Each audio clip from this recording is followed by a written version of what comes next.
ప్రపంచం నలుమూలల నుండి తాజా వార్తలతో మీ ముందుకు వస్తున్నాం. ఇదే సూర్య 24 న్యూస్.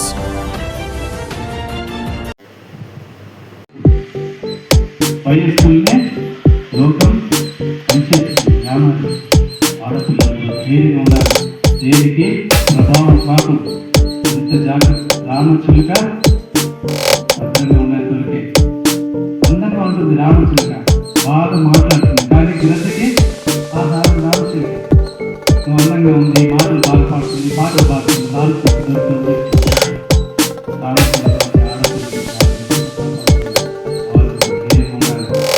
యాడ్లో కూడా ఏమైనా ప్రశ్న అడిగితే నేను చెప్తాను.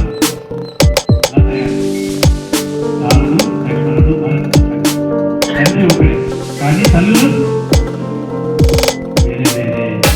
వాళ్ళకి తల్లికి నలుగురు బిడ్డలు, కానీ ఆ నలుగురు ఎలా ఉండేవాళ్ళు? ఒకే తల్లి బిడ్డలాగా. అందులో రాముడు పెద్దవాడు. రాముడు తన తమ్ముళ్ళనే బిడ్డల వల్లనే చూసుకున్నాడు. ముగ్గురు తల్లుల్ని తన సొంత తల్లి వల్లే చూసుకున్నాడు. ప్రజల్ని తన కన్న బిడ్డగా ఒక దుష్టుబుద్ధి ఏర్పడింది ఆ తల్లి మనసులో. తన కడుపులో పుట్టిన భరతుడికి రాజ్యం ఇవ్వాలి అంటే రాముడిని పంపించాలని తన భర్త ద్వారా రాముడు చూపించాడు. రాముడిని 4 ఏళ్ళ వనవాసం.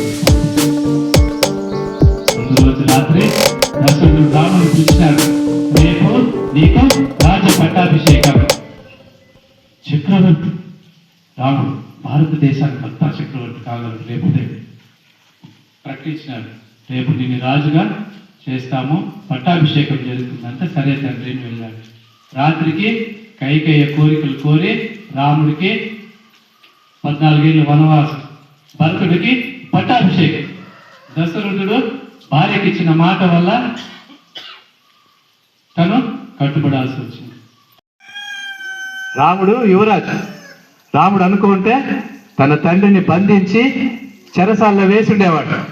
రేపు తెల్లవారు రాజు కాబోతాడు రాముడు. తన తండ్రిని సైనికుల్ని పిలిచి ఈయన ఎత్తుకుని పోయి జైల్లో వేయండి అంటే వేసుంటారు, కైకి ఎత్తుకుని పోయి మరణ శిక్ష వేయండి అంటే వేసుంటారు. కానీ రాముడు అలా అనలేదు. అదే రాముడిని చూసి నేర్చుకోవాలి. తండ్రి మాటని నిలబెట్టి అడవులకు